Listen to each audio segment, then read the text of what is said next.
Tablets of light. After I touched the stone, the world around me ceased to exist in its usual sense. It felt as though all reality had collapsed into a single point. A dim, warm light flashed, and at that moment I felt an indescribable, heavy sensation filling my body. I couldn't see, but I could feel how the space around me shifted, as if something was rising and falling, like the very earth was contracting and expanding. And all of this happened in an instant. When I finally opened my eyes, the world before me was distorted.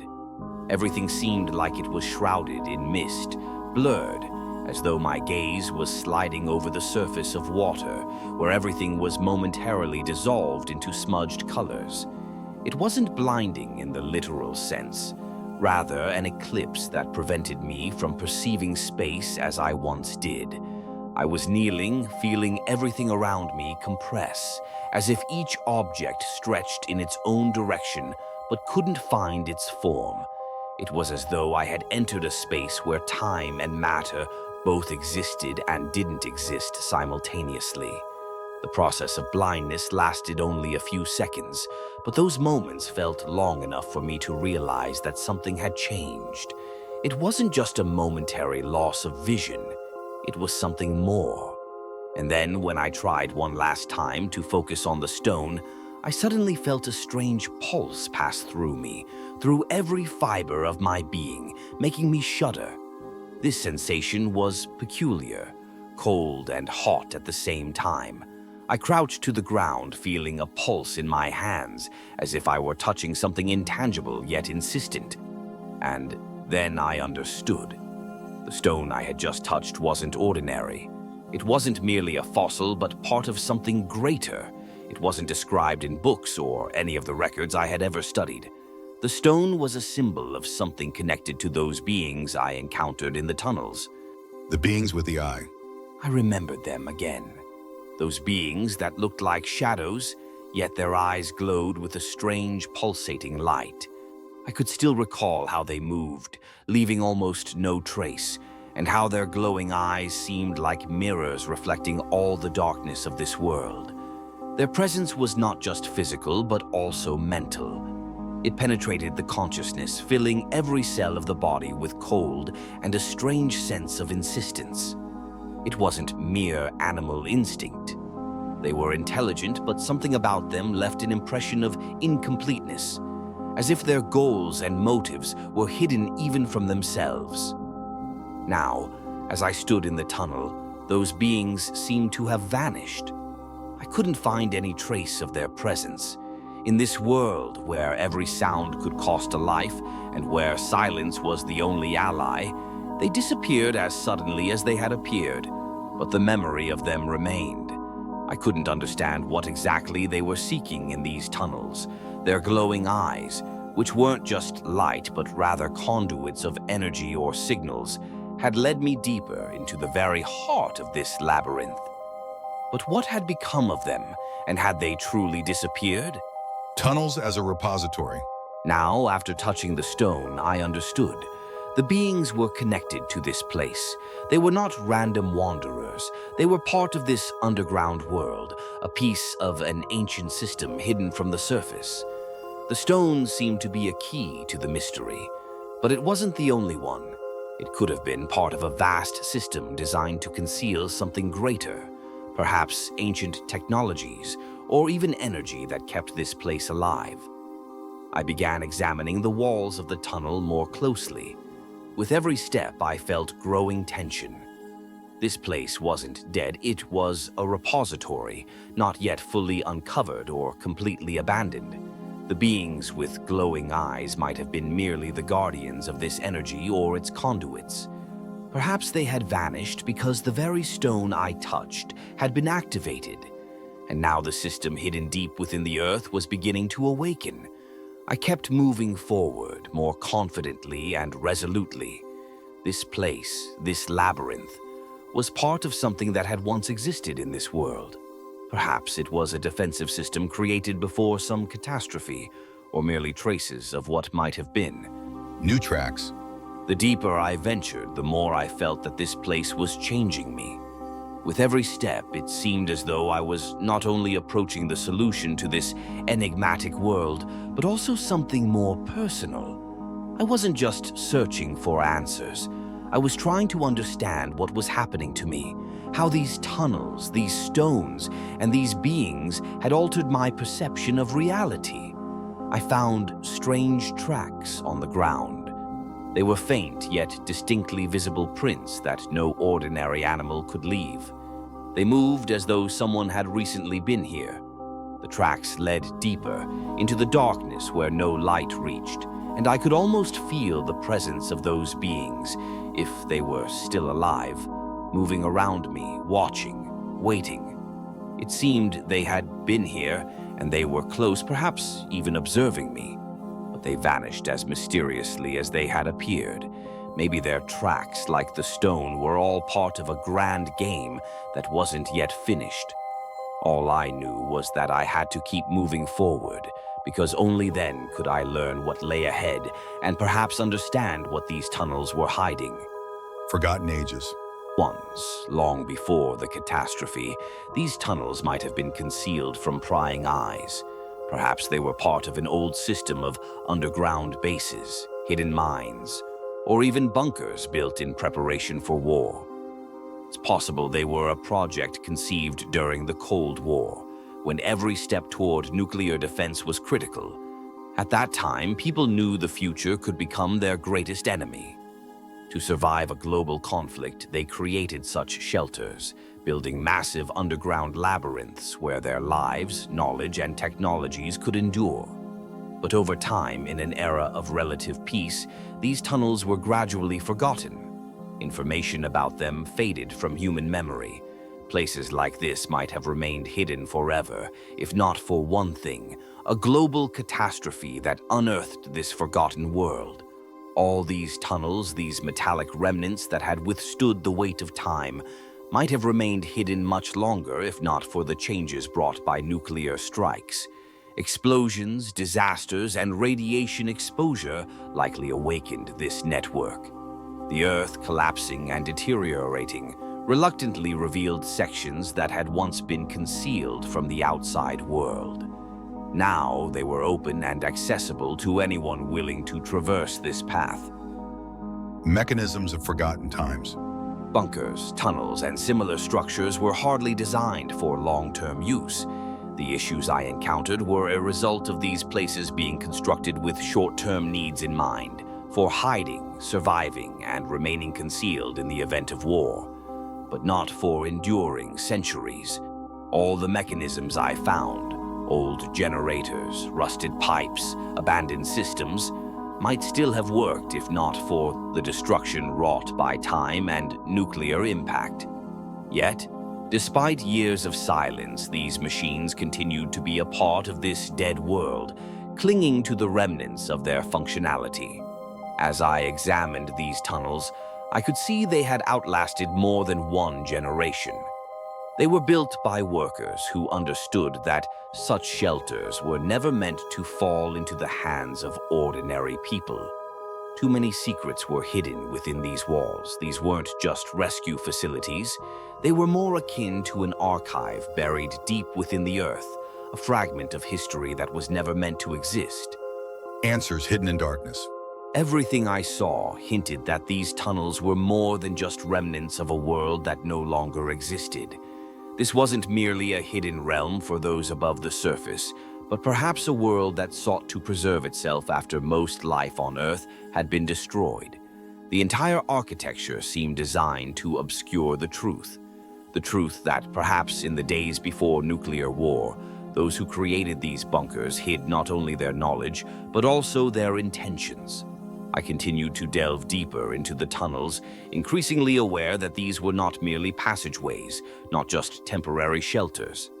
This place was far greater than I could have imagined. These walls, these structures, these traces of human activity, all of it was part of something buried deep beneath the earth. After deciding to explore the tunnel further, I began to sense something new, something I couldn't yet comprehend. The ground, which had previously seemed lifeless and barren, now felt alive, as if something deep within it was awakening. I once thought this place had been built as a refuge for people, but now it felt like it was alive in its own right, continuing to exist, even though the surface world lay in ruins. Something was shifting. I started to feel that the answers to the questions that had plagued me all this time were not on the surface. They were hidden in the darkness of these tunnels, in the shadows of the earth, in remnants of something we might have once understood, if not for the terrible catastrophe. I could only hope that I would find those answers, that I would uncover what had been concealed but was now waiting to be discovered. Within this underground world, there was not just death, but something far greater. And I couldn't stop until I found out what was lurking in the darkness beneath the earth. Dark corridors. I kept moving along the tunnels, delving deeper into their enigmatic world. The tracks I had found led me forward, but I felt an inexplicable pressure, as though something invisible was watching my every move. The silence was almost oppressive. There were no animal sounds, no traces of human life. Yet I knew I wasn't alone. The creatures I had encountered before might still be here, hidden in the shadows. But they didn't attack or pursue me. They simply vanished, as if taking with them the answers to all my questions. Why had they left those tracks? Why did they disappear? An inner voice urged me to uncover the truth these tunnels were concealing. This wasn't just an abandoned place. It was something far greater. After hours of searching, I came across a strange change in the tunnel's structure. It wasn't just a crack in the walls as I had expected. It was a passage where the walls weren't covered in ash and dirt, but were oddly smooth, as if carved by design. They were etched with mysterious lines that faintly pulsed with light, as if the stones themselves were alive with energy. As I moved closer, a strange warmth enveloped my body. I felt the energy seeping into me, and though I didn't understand it, I knew I was getting closer to uncovering the truth. The stones under my fingertips, the tiny fractures in the walls, all of it pointed to one conclusion. Humans weren't the first to dwell in these depths. Soon I discovered that this place was more than just a natural formation. It contained clearly organized structures, old metal panels and levers, sealed doors, traces of moisture and rust. These remnants hinted at an ancient underground laboratory or complex.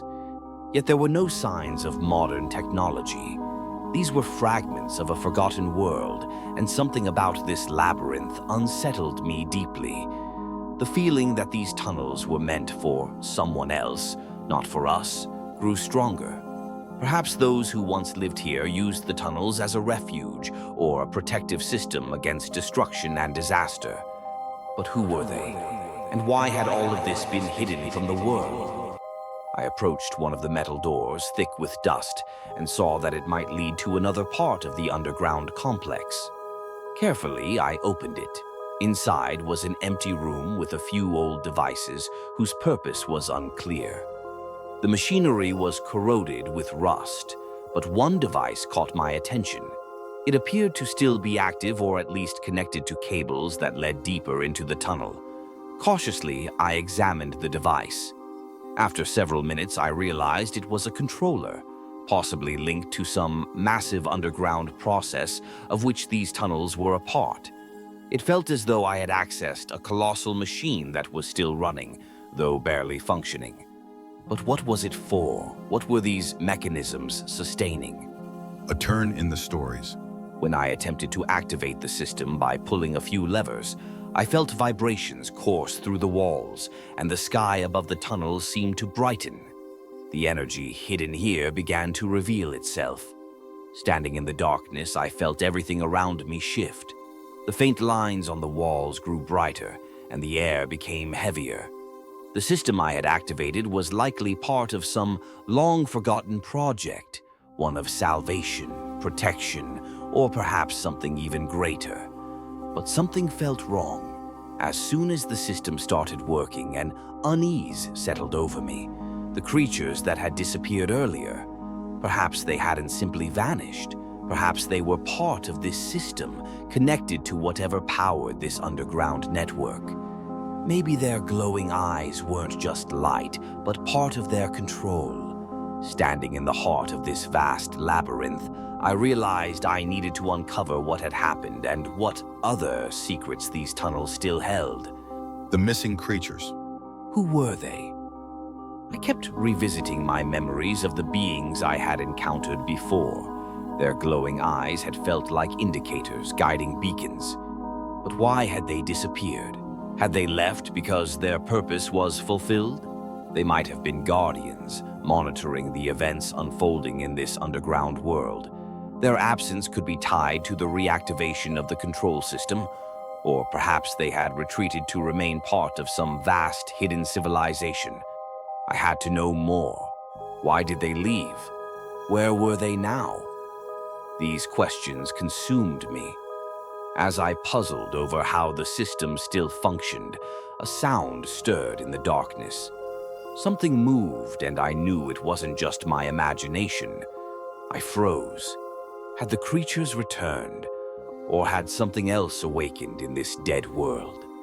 Unsure of what the shadows concealed, I pressed forward. Perhaps I was closer to the truth than I realized. Resurrection in the darkness. I stood motionless in the tense silence, straining to catch any sound that might break the eerie stillness. A chill ran through me as I heard a faint, almost imperceptible rustle. It wasn't the echo of my own movements, but something far more organic, like the subtle compression and release of the air itself. My nerves were taut as I scanned the darkness, but there was nothing to see. Everything remained as lifeless as it had been moments before.